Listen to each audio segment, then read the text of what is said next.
fia telefono radio Samoa e whaafelo I atu I le nei tae au si mele whaafonga o talo le aso lulu.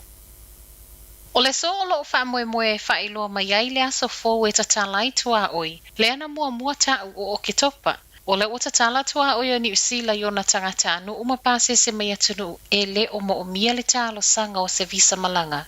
E malanga mai ai I New Zealand. Ma o ke topa le ana mua I sautala e whaato a whaatanga I le o mai o turisi, whaapea a inga mawhana wa o ngā mai atunu o lo o mo o mia visa. O le soe lau ngai le pāle mia Jacinda Ardern I le tau maftanga le business New Zealand I Aukilani. Ma o lo I le whaamoe ngā le aia saunoa ai I le suinga o aso I lea whaatasinga. O le aiai whaatasi ma le minister o whemalanga inga Chris whaafoi whaapea le minister o COVID Chris Hipkins. A o whaatali ai la le whailoa mai o lea suinga, ua sa wai ma le lapata inga I tangata o loo wa ai I awa noa nofo mau I New Zealand nei, e ono umi le taimi e tau mawhai ai e whaamautui I nei. O loo mana o le Auckland Transport e totongi e le tangata, po o I la tau na whaaleanga ina transit lane cameras I North Shore, le tau o ngā luenga e toi whaalele ai. Ono se fuluvalu mea po e ata fōu mō T3 lanes e le I levo na whaapipi I le awala I o neua. Ma o nei mea po e ata na whaia whaapitoa e mawai ta avale o loo wha o ngā ina le ta tau le lane T3 le e whaapitoa mō na o ta avale e to atolu pe sili atu fo I le pasese. I reporti le Herald o le tolu o nei mea po e ata ua whaaleanga ina, ma e le tau ngō fie le tau. Ua whaaliai le Auckland Transport le whaanoa noa tele. Ai mai tangata o lo ono nofo I North Shore. E le o fia le whai o mea po e ata nei o na ua whao ai le isi vaengo le awala savali po o le footpath. Mai le pulengo le wai leo ata na maua mai I mea po e ata. Ma o lo iai le nau ta inga ia totongi uma e tangata na whaaleanga ina nei mea tōtino. Tā we toe whaalele ai. O ke topa lewa fuafua e toe amata whewa I mai ai meli I New Zealand. O se fuafuanga na whaamauti no mai saunoanga le Minister o Teresi Stuart Nash a o whaatala noa ai I sini au Setalia.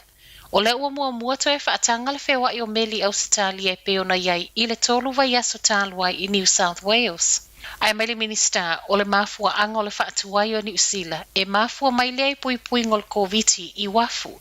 A o whaatali ai, mai le pule silo le asosio meli te tele I New Zealand Kevin O'Sullivan ua ia whaatala sanga ina le vave whaamauti noa mai o le aso. Ona e tele tā penanga e tatau na whaia mua lea e mo o mia I le tolu I le whaamasina.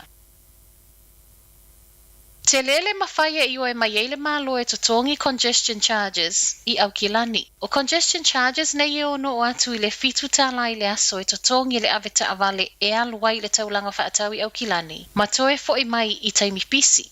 O le asonga fua o le vai aso asa o le afafonga mai ai le malo la asanga muli o lana emissions reduction plan.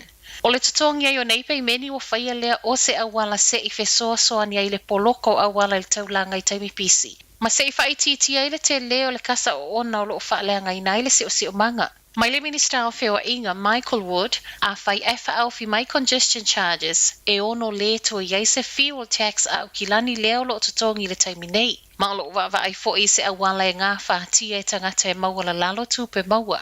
A o wawa ai ei lai le wha alfi mai o congestion charges o langona ai manatu o tatau fo I la. Ona wawa ai ia le leife malanga I ngā lautele a wa lona winga.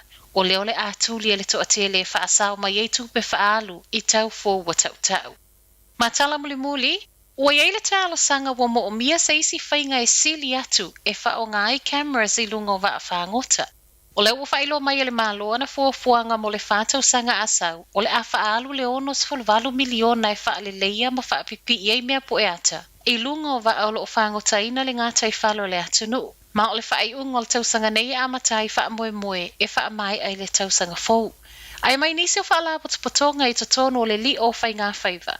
Ua mo o mia sa isi whainga e sili atu e le ngata e mata I tū ai whangotanga. Ai mō wha maunga. O se talo sanga fo e o wha leo ai ma le manao. Ia wha atupe le maloso e so e ngā tili ai mai se le mau o le tekono losi sao. E leo ai le so ona whangota o le ngata I whale. Tala nao le nei tae au, manu ia le nei aso.